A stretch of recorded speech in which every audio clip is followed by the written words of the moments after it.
Alors, vous savez, je disais tout à l'heure que Noël, c'est un peu un paradoxe aujourd'hui parce que en discutant avec des tas de frères et sœurs, on se rend compte que c'est une période où on est tous bien fatigués en fait.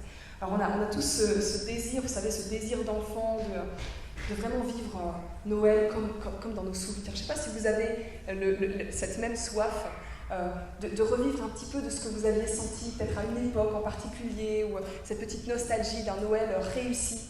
Je ne sais pas si vous avez ça. En tout cas, moi, c'est quelque chose qui m'a longtemps suivi. Et puis, en fait, je me suis rendu compte que c'était un peu piégeant parce que quand on a une nostalgie, en fait, souvent les nostalgies, elles sont construites, en fait, aussi un peu. Et je me suis rendu compte que les Noëls que j'imaginais si magnifiques, si merveilleux de mon enfance, en réalité, n'étaient pas tant que ça. Et en fait, je me suis rendu compte qu'en retournant un petit peu plus âgé, un petit peu plus mature, aussi converti, entre parenthèses, dans ma famille, je me suis rendu compte de toutes les choses qui en fait étaient toujours là, mais que dans mon âme d'enfant, non pas je n'avais pas vu, mais j'avais occulté.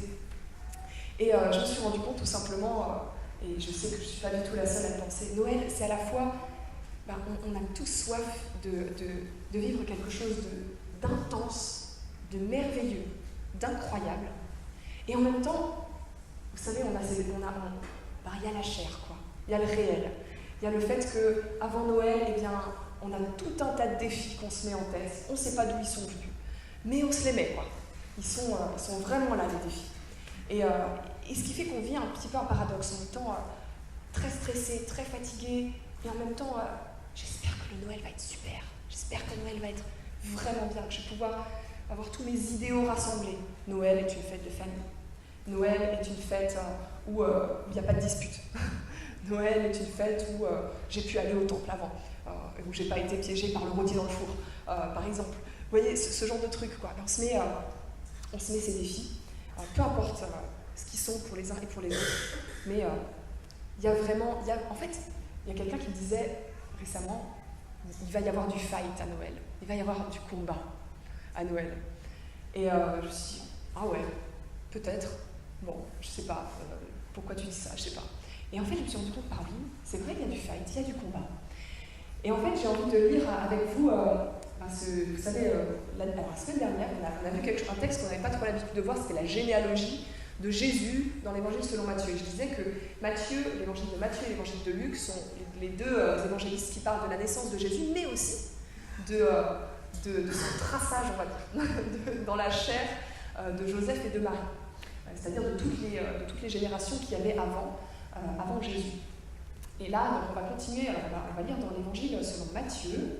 On va continuer dans Matthieu et on va lire ce moment clé de la naissance de Jésus. Et en fait, on va le lire avec cette question, peut-être, cette question phare. Qu'est-ce qui se passe autour du berceau de Jésus? Voilà, donc je vous offre cette question et on va lire ça en se posant la question de qu'est-ce qui se passe en fait autour du berceau de Jésus. Jésus naquit à Bethléem en Judée, à l'époque du roi Hérode. Or des mages venus d'Orient arrivèrent à Jérusalem et dirent: où est le roi des Juifs qui vient de naître? En effet, nous avons vu son étoile en Orient et nous sommes venus pour l'adorer. Quand le roi Hérode apprit cela, il fut troublé, tout Jérusalem avec lui. Il rassembla tous les chefs des prêtres et spécialistes de la loi que comptait le peuple et leur demanda où le Messie devait naître. Ils lui dirent: à Bethléem en Judée, car voici ce qui a été écrit par le prophète. Et toi, Bethléem, terre de Juda, tu n'es certes pas la plus petite parmi les principales villes de Juda, car de toi sortira un chef qui prendra soin d'Israël, mon peuple. Alors Hérode fit appeler en secret les mages. Il s'informa soigneusement auprès d'eux du moment où l'étoile était apparue. Puis il les envoya à Bethléem en disant: allez prendre les informations exactes sur le petit enfant. Quand vous l'aurez trouvé, faites-le-moi savoir, afin que j'aille moi aussi l'adorer. Après avoir entendu le roi, ils partirent. L'étoile qu'ils avaient vue en Orient allait devant eux jusqu'au moment où, arrivée au-dessus de l'endroit où était le petit enfant, elle s'arrêta. Quand ils aperçurent l'étoile, ils furent remplis d'une très grande joie. Ils entrèrent dans la maison, virent le petit enfant avec Marie, sa mère, se prosternèrent et l'adorèrent. Ensuite, ils ouvrirent leur trésor et lui offrirent en cadeau de l'or, de mensonge et de la mer. Puis, avertis dans un rêve de ne pas retourner vers Hérode, ils regagnèrent leur pays par un autre chemin. Lorsqu'ils furent partis, un ange du Seigneur apparut dans un rêve à Joseph et dit « Lève-toi, prends le petit enfant et sa mère, fuis en Égypte, et reste-y jusqu'à ce que je te parle, car Hérode va rechercher le petit enfant pour le faire mourir. » Voilà, donc là on a quelques éléments de réponse déjà sur qu'est-ce qui se passe autour de ce berceau. Alors c'est pas forcément la meilleure partie de l'histoire, hein. Vous savez, il y a toute l'histoire. Bon, là on a les mages, dans l'évangile selon Luc on aura aussi l'histoire avec les bergers et tout, avec la crèche et tout. On n'a pas toute l'histoire, mais on a une partie de l'histoire qui est quand même assez importante. Que se passe-t-il autour du berceau de Jésus? Autour du berceau de Jésus, il y a un règne qui est ce qu'on appelle un règne un peu pourri, celui du roi Hérode. Et le roi Hérode, c'est quelqu'un qui a été installé là, en fait, qui avait une grande ambition, et c'est vraiment le méchant de l'histoire. C'est vraiment le gros méchant de l'histoire. Vous savez, les enfants, quand vous lisez une histoire, souvent il y a un méchant, vous êtes d'accord? Ouais, là aussi il y a un méchant. Hérode, en fait, il a été nommé par le Sénat romain environ en 40 avant Jésus-Christ. Donc c'était déjà un gars avancé en âge. Et il n'avait pas la faveur des Juifs, mais il cherchait à l'avoir. Il aimait beaucoup le pouvoir, cet homme-là, mais il a été placé là de manière totalement politique, stratégique et contraire à ce que désirait le peuple juif. Et en fait, ce roi-là, en fait, si vous voulez, il est tellement accroché à son pouvoir. En fait, il ne fait pas toujours les bons choix stratégiques dans sa politique, mais il y a un truc qu'il réussit toujours à conserver, jusque-là, c'est son pouvoir, c'est son trône. Mais alors, c'est aux dépens de beaucoup de meurtres. Et c'est un monsieur qui est tellement accroché à son pouvoir qu'il en devient totalement paranoïaque, et qu'on a des récits de cet homme complètement fou. Les gens disaient, pour rigoler, il vaut mieux être le cochon d'Hérode que son fils.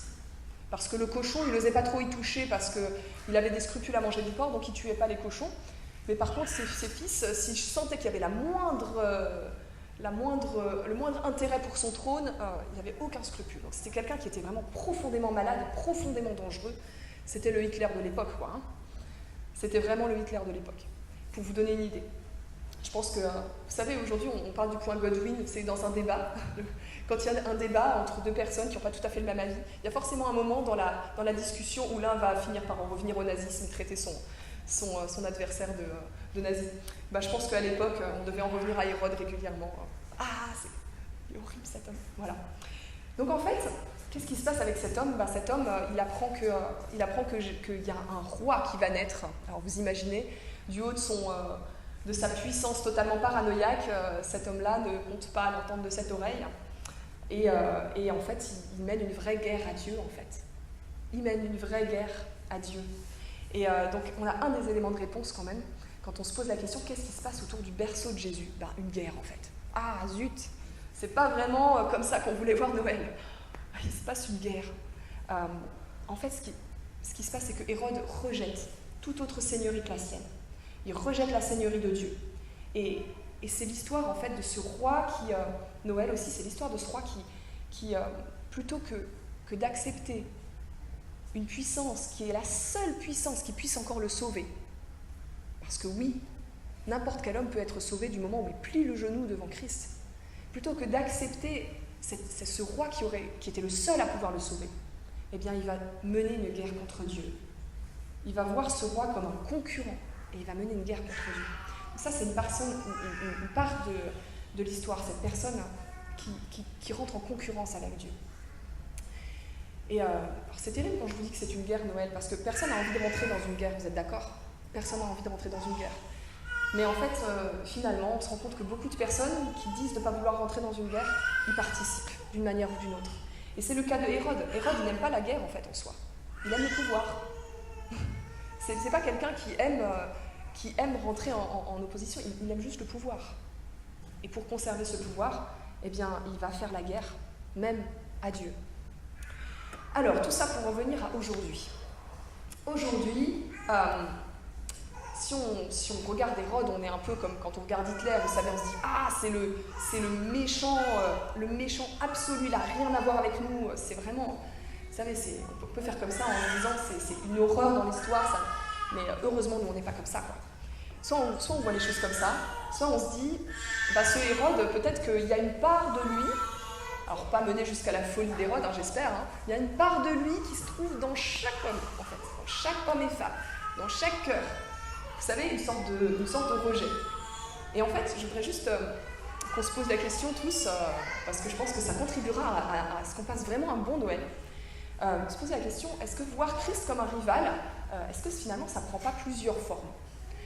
Donc je vous propose de regarder trois manières qui sont pour moi des manières finalement de considérer Christ comme un rival. Ça s'exprime de différentes manières. La première, c'est la concurrence directe avec Dieu.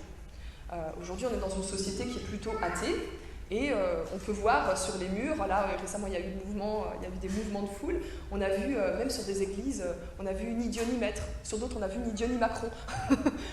Ouais, ok. On est dans une société qui n'aime pas la domination, et qui n'aime pas la domination de Dieu non plus. Voilà, qui rejette toute forme de pouvoir, et qui rejette Dieu en même temps parce qu'ils estiment que Dieu est forcément ce roi auquel on a coupé la tête là, lors de la Révolution française. Il est forcément un roi tyrannique, donc on n'en veut pas. Et alors on peut voir Christ comme un rival, c'est-à-dire quelqu'un qui ne nous intéresse pas parce que finalement il réduit quelque chose de notre liberté, de notre pouvoir, de notre puissance, etc. etc. C'est la première des manières, un peu comme Hérode, mais de manière un peu moins sanglante peut-être, encore que, il faut voir. De la même manière qu'Hérode, on considère Christ comme un rival de manière pure et simple. Alors je vais prendre un exemple très concret. Les enfants, ça vous concerne. Aujourd'hui, je crois pouvoir dire de manière assez claire qu'on éduque nos enfants, parce que nous-mêmes nous avons été éduqués comme ça, on éduque nos enfants à la concurrence.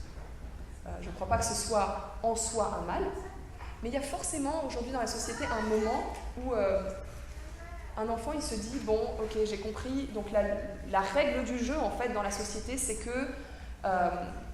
qu'en fait je prouve que je suis meilleur que lui. C'est qu'en fait, je prouve que je mérite plus d'être délégué de classe que lui. C'est qu'en fait, il faut que je prouve que je suis meilleur en maths pour remporter le rallye des maths ou je sais pas quoi. Il y a forcément un moment, je sais pas les enfants si vous êtes d'accord ou pas, mais il y a un moment où vous vous rendez compte que c'est un peu ce qu'on attend de vous. Et puis alors, vous êtes là à regarder les autres et vous vous dites « Ah mince, c'est plus un copain en fait, c'est un concurrent. C'est plus un copain, c'est quelqu'un que je vais devoir surpasser. » Et en fait, il y a un moment où tu dois manger les autres, quoi. Il y a un moment où tu dois manger les autres. C'est un peu comme si c'était dans la règle de la société. Et je crois que nous, comme adultes, on voit que dans notre job, il y a forcément un moment où on se rend compte que il faudra que je prouve que je mérite plus cette promotion que l'autre.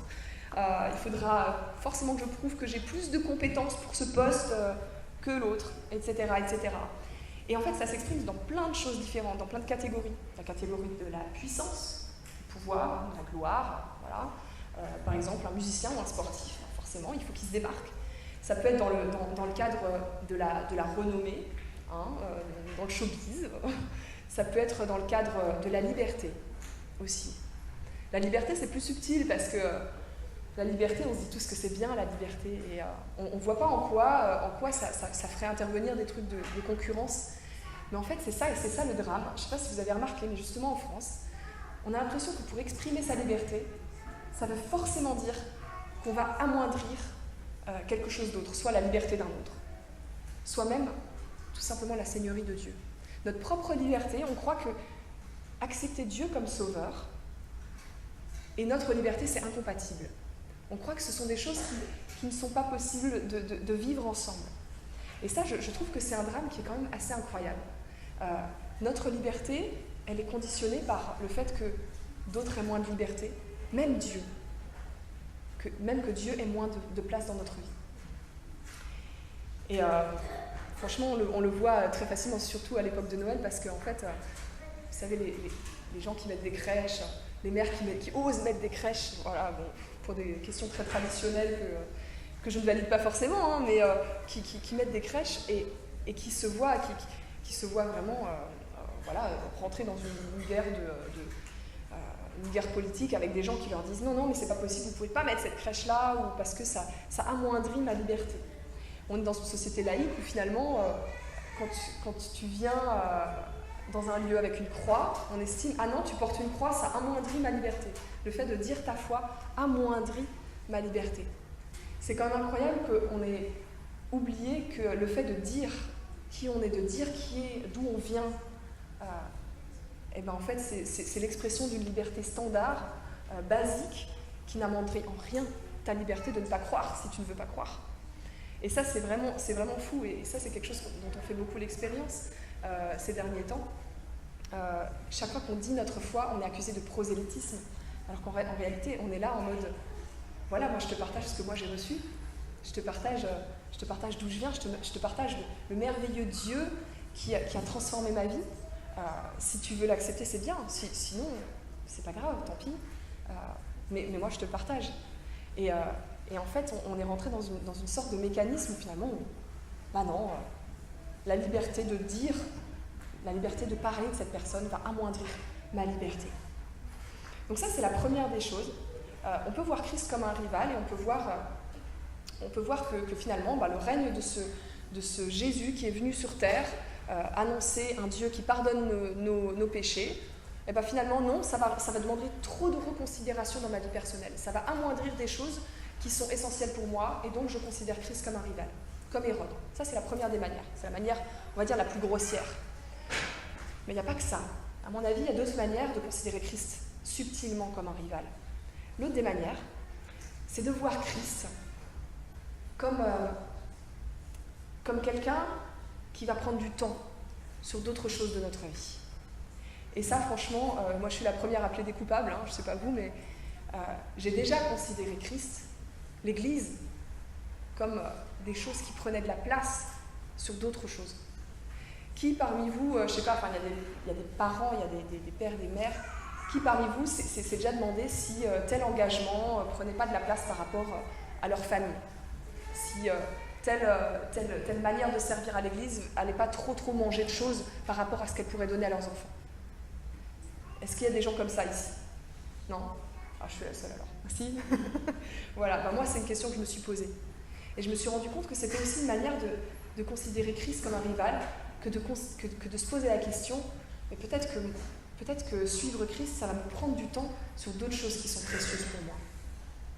Peut-être de m'engager à l'église, ça va m'enlever d'autres moments très très précieux que j'aurais aimé partager avec d'autres. Et honnêtement, moi je peux être coupable. Et ça c'est l'histoire des mages en fait. Des mages qu'on a vus là, qui auraient pu rester chez eux en fait. Ils viennent d'hyper loin, ils viennent d'Orient. Et je me dis, waouh, ils se sont quand même tapés un super long voyage pour venir chercher ce sauveur. Sur quoi? Sur une supposition, sur un signe, sur une lecture dans les étoiles. Et ils se sont bougés, ils ont fait un voyage de fou pour venir trouver le sauveur du monde, le roi d'Israël. Et du coup, souvent je me pose la question, je me dis, mais qu'est-ce qui se serait passé si ces mages s'étaient restés chez eux? Et je me prends de passion pour me poser des questions, mais qu'est-ce qui se serait passé si toutes les personnes qui m'ont parlé de Dieu à moi, qui ont transformé ma vie en me parlant de Dieu, en me parlant de Jésus, en me parlant du Saint-Esprit, étaient restées chez elles ce jour-là? Je me dis, waouh, en fait, c'est quand même vachement important. Et je me pose la question pour moi, mais ce jour-là, où j'étais vraiment moyennement bien, physiquement, où je sentais que j'étais un peu malade, fatiguée, et où j'avais vraiment très très envie de rester dans mon lit, qu'est-ce qui se serait passé si j'avais pas pris mon courage à deux mains? Et en fait, j'aurais loupé des bénédictions de fou. Et ça, je me dis, ouais, quand tu vois Christ, l'engagement de Christ pour Christ, comme quelque chose qui peut retirer du temps pour toi, en réalité, c'est que tu n'as pas compris ce que Christ veut faire pour toi. C'est que tu n'as pas compris l'œuvre de Christ pour toi. Et vous savez, moi j'aime beaucoup vivre tout mon ministère avec ma famille. Et pour moi, ça fait partie intégrante du truc. Je ne dis pas qu'il n'y a pas de stress. Vous avez remarqué, ceux qui nous ont vus hier soir, voilà, il y a du stress. Mais en fait, il y a aussi énormément d'amour et il y a aussi énormément de conviction. Et en fait, de partager ensemble cette conviction et de se dire, mais on y va en famille, quoi. On y va. C'est pas juste le ministère de maman, quoi. C'est pas juste l'engagement d'une dame qui essaye de concilier sa vie de famille et son ministère. C'est l'histoire d'une chrétienne qui veut vivre sa foi de manière totalement familiale et qui veut que ce soit cohérent jusqu'au bout des ongles. Et c'est pas toujours facile, mais c'est incroyablement vrai. Et je crois que tous ces moments où on commence à voir Christ ou l'Église comme quelqu'un qui va nous retirer de la place des moments précieux sur d'autres choses, on se laisse piéger par une conception qui n'est pas celle de Christ. Je vais vous donner un exemple. Les enfants, encore, j'appelle toujours les enfants. Est-ce que vous vous êtes déjà demandé comment c'était possible d'aimer Dieu plus que vos parents? On vous a déjà dit ça? Est-ce qu'on vous a déjà dit qu'en fait Dieu, il fallait l'adorer, donc ça voulait dire le mettre encore plus haut que vos parents? On vous l'a déjà dit ça? Ouais, c'est difficile. C'est difficile, hein? Ouais, franchement, pour moi aussi c'est difficile. Mettre Dieu avant. Et en fait, j'ai compris que la dernière fois quand mon fils m'a posé la question, il m'a dit, est-ce que tu préférerais... il m'a posé une question, vous savez, ce genre de question absurde. Tu préférerais que qui meurt dans la famille? J'adore ce genre de questions. Merci. Je dis, mais ça n'a pas lieu d'être, ce genre de questions. Puis après, il continue, il me dit, mais est-ce que c'est dur pour toi de préférer Dieu à nous? Je lui dis, écoute Naël, en fait, tu sais que c'est une fausse question, ça. Parce que si Dieu n'était pas là, vous ne seriez pas là. Si vous n'étiez pas là, je ne pourrais pas profiter de tout l'amour que j'ai pour vous. Donc en fait, c'est une fausse question. C'est juste une fausse question. Tu aimes Dieu et tu aimes tous les dons qu'il te donne. Tu aimes tes enfants par Dieu parce que Dieu est tout simplement celui qui a permis que ce soit, en fait. Vous voyez le truc? En fait, on passe notre temps à se poser des fausses questions. Et on peut, avec ces fausses questions, commencer à se poser des questions. Est-ce que suivre Christ ne va pas me prendre du temps sur d'autres choses? Ça, c'est une autre manière de considérer Christ comme un rival. Et en fait, pour moi, c'est résolu dans cette seule affirmation. Si Jésus n'avait pas envoyé son sauveur, rien de ce que tu pourrais vivre aujourd'hui n'aurait lieu. Rien. Et tout ce que tu vis aujourd'hui est une pure continuité de sa grâce. Parce qu'il a voulu que nous soyons ici, sur ces chaises, nous partagions ce moment. Il a voulu que nous soyons là. Il a voulu que nous nous engagions pour lui, corps et âme. Parce qu'il nous aime profondément, avant nous-mêmes, avant que nous ayons même la compréhension de ce qui se passe. Et en fait, il y a une autre manière en fait, de considérer Christ comme un rival, c'est vous savez, ça c'est plus facile à voir dans la période de Noël, c'est voir Christ comme un élément de ton décor de Noël. C'est un peu en continuité avec le point précédent. Voir Christ juste comme un élément de décor. Voilà, se dire, ah oui, Noël... En fait, on a été frappés avec mon mari récemment, parce que dans les écoles, quand les maîtresses posent la question aux enfants, c'est quoi Noël pour toi? Je suis sûre, la première chose que vous répondez, c'est c'est ma famille, ou c'est les cadeaux, c'est qu'on mange bien, etc. Quand le pasteur vous pose la question, ou quand Olivia vous pose la question, ou Muriel, ou Evelyne, ou je sais pas, ceux qui sont vos catéchètes, là, quand ils vous posent la question, là, vous savez, ah oui, non, c'est vrai, on est à l'église. C'est la naissance du petit Jésus. Ouais, c'est la naissance du Sauveur, du Fils de Dieu. Vous savez ce qu'il faut répondre dans les contextes et tout. Et c'est bien, parce que quand... voilà. Et en même temps, franchement, on a tous un peu cette même tentation que vous, les enfants, vous savez, de se mettre un peu dans le contexte. Là, on est dans le contexte église. Et là, on est dans le contexte autre chose, quoi. Famille, voilà, on a cette capacité un peu caméléon. Et donc, dans cette capacité un peu caméléon qu'on a, on va considérer que Noël, oui, c'est la naissance de Jésus. On va le mettre là, dans un coin de notre maison.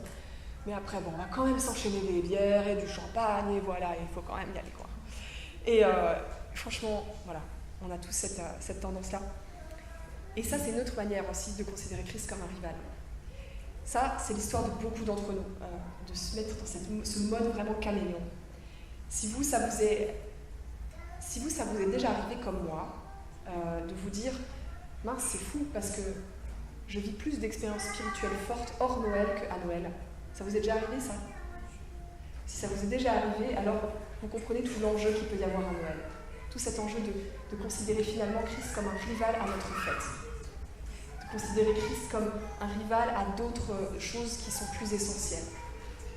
Et Vous savez, moi j'ai dû me poser ce genre de questions, les moments où à Noël, il a fallu changer un peu les habitudes. Je ne sais pas comment vous êtes, si vous changez facilement d'habitude, mais moi j'ai dû me poser ce genre de questions quand tout d'un coup, le repas que traditionnellement on passait toujours avec telle et telle personne, tout d'un coup, non, il n'y aurait plus ce repas, on va faire un repas de paroisse. Ou alors, non, là on va inviter quelqu'un qui est tout seul à Noël, qu'on n'avait pas forcément envie d'inviter parce qu'il n'est pas très marrant. Et les changements d'habitude, voilà, comme ça vous dites, ah ouais, mais en fait, c'est quoi Noël pour moi? En fait, Noël, c'est, est-ce que j'ai pas considéré Christ comme un rival, là, comme quelqu'un qui, finalement, à un moment, il te dit, c'est ça Noël, c'est de changer ton habitude pour accueillir le roi du monde, pour accueillir la grâce dans ton foyer, pour tout bouleverser. Et là, je me suis dit, oui, là, c'est un vrai enseignement. Donc oui, moi aussi, j'ai parfois considéré Christ comme un élément de déco de Noël. Et moi, ce que je voudrais qu'on fasse aujourd'hui, c'est qu'on ne se laisse pas prendre par la machine, vous savez, la machine de Noël, la machine du repas et de ce qu'il faut faire, etc., et des cadeaux, etc. Mais qu'on redonne toute sa place à Jésus, en fait. Qu'on invite chacun à donner la première place à Jésus. À comprendre que, à l'inverse d'Hérode, que ce roi, si on le laisse vraiment régner, en réalité, il ne va rien enlever des grâces que nous pouvons vivre. Il va même les amplifier, il va en créer d'autres, en fait. Cet enfant qui est né là ne retire rien à vos grâces. En fait, il vous montre toutes les zones qui, en fait, n'étaient peut-être pas tant que ça des grâces. Il vous montre ce qui est, en fait, les réelles grâces et les réelles bénédictions. Et moi, les fois où j'ai ouvert ma porte, dans des moments où je voulais rester bien cloîtrée, dans mon cercle de confort, où j'ai ouvert ma porte à des changements d'habitude, à des personnes qui, au départ, ne me plaisaient pas trop, c'est les moments où j'ai vécu les choses les plus fortes, les plus intenses. C'est les moments où j'ai laissé Jésus rentrer dans mon foyer. Et vraiment, je souhaite à chacun d'entre nous de pouvoir aujourd'hui redonner toute sa place à Jésus et de déposer notre ego comme un cadeau au pied du berceau de Jésus. Pouvoir déposer, vous savez, notre pouvoir, notre renommée, notre liberté, donc, comme on en parlait tout à l'heure, mais aussi notre confort, notre zone d'habitude, toutes ces choses-là, toute la machine que nous mettions, que nous enclenchons le jour de Noël. Amen. Voilà, je vous invite à prier ensemble. Ouais, Seigneur Jésus, merci d'être venu sur terre, parce que tu as inauguré un règne qui n'a rien à voir avec les règnes de ce monde. Parce qu'en pliant le genou devant ce règne que tu nous apportes, eh bien, c'est aussi nos péchés que nous abandonnons au pied de ton berceau. En pliant le genou devant ta royauté, eh bien, c'est aussi une libération que tu nous offres. Libération vis-à-vis de nos propres besoins de briller dans la société, propres besoins de prouver que nous sommes bien à notre place, que nous sommes légitimes, que nous sommes compétents, etc., etc. En pliant le genou devant le berceau, Seigneur, nous proclamons que tu as percé les cieux et tu as créé une rupture dans la logique de péché et de mort de ce monde. Seigneur, tu es venu pour nous sauver, tu es venu pour mener cette vie complètement folle, de don absolu de soi. Tu es venu pour être l'agneau sans tache, donné pour nos péchés. Et dans ce berceau, eh bien, c'était déjà tout ça qui était contenu. Alors Seigneur, permets-nous de mesurer ça, ce Noël, et permets-nous de rester attentifs à toutes les portes que nous devons ouvrir pour vivre Noël de manière totalement incroyable.